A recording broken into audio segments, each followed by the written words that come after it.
Thanks for watching Four Color Commentary. I'm Mark Allen, and I'm here with a retrospective on Iron Fist issue number 2. And this is, let's see, copyright 1975, December 1975. So again, of course, we start with the cover.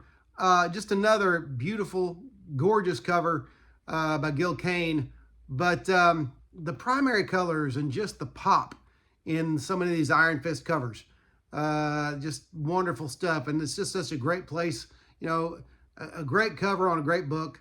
But in this book, number 2, they continue to search for Colleen Wing, who has been kidnapped, and Danny Rand / Iron Fist continues to take a look into his, or to remember his past, and more backstory on Iron Fist, which actually this book depicts the first occurrence of the Iron Fist, the first time he actually manifests the Iron Fist, at least that's what it hints at, and also the possibility that Danny has a sister in this book. So anyway, again, these retrospectives always contain spoilers, so you should be aware of that by now.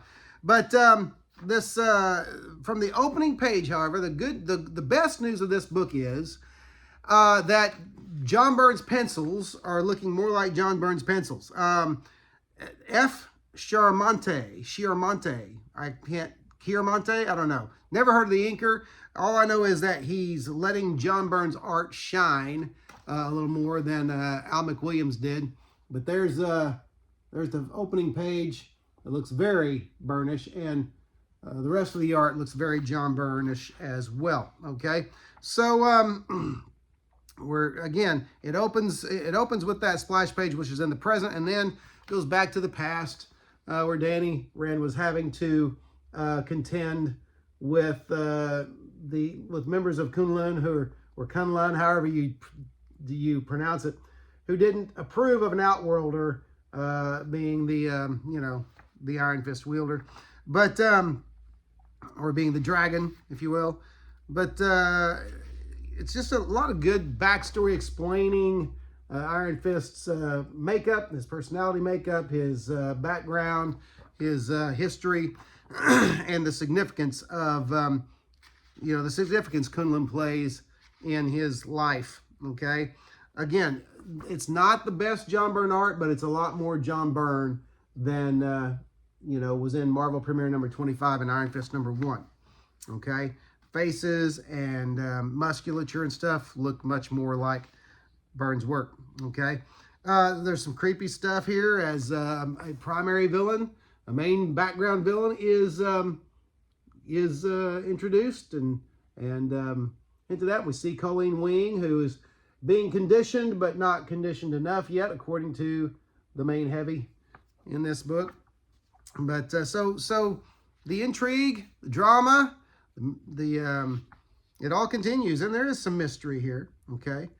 And it also introduces the characters of the, and I'm going to butcher this, I have no idea how originally they wanted this to be pronounced, but the Hellithri, a plant people who, just as a thought though, I'm thinking about this, the plant people who kidnap Iron Fist and his friends in the past. This is from the past again. But if they're ever going to do a Marvel DC crossover that includes Swamp Thing, it ought to be done with the Hellithri in mind. This race of plant people, they could bring Swamp Thing into the Marvel universe through the green or something like that. And their magics could work through the green of even into other dimensions and reach into the DC universe and bring Swamp Thing. Just a thought. That's the first thing I thought when I saw them. And since the Swamp Thing is plant-based. But anyway, they're introduced in this. And there's the first, let me read the caption, because it says, and your hands begin to smolder, to glow, until they become like unto things of iron. We've read that before. And Iron Fist is born. And that's what leads me to believe that was the first time he manifested the Iron Fist, his chi in that way. So anyway, neat stuff and great adventure, drawn in dramatic style, told in dramatic style. And so that stuff, especially those last couple of panels, look very John Byrne there, okay? So some neat first appearances here, and some mystery involved and introduced. And so anyway, a great book. A great book. Continuing to enjoy Iron Fist Volume 1. And I recommend it to you. I recommend it to your friends. I recommend it to anybody who enjoys good comic entertainment. And I'm sure this series has been collected by now.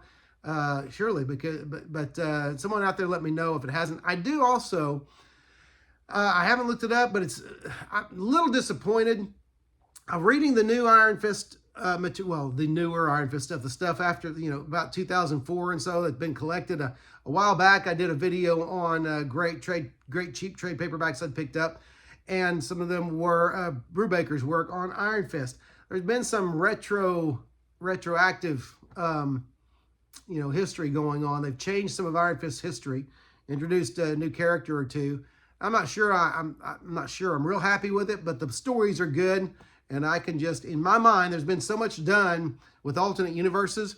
Anytime I read a story where they've, retrograded things, changed things retroactively, and I don't like it, I can just imagine it's taking place in another universe. So there you go. But anyway, Iron Fist #2, great stuff. And I don't know how cheaply you'll find it. You may get lucky and find. I still see Iron Fist sometimes for good sale prices and stuff like that. So hit up your comic shop when it's having a half price sale or something like that, or just be on the lookout for good affordable copies.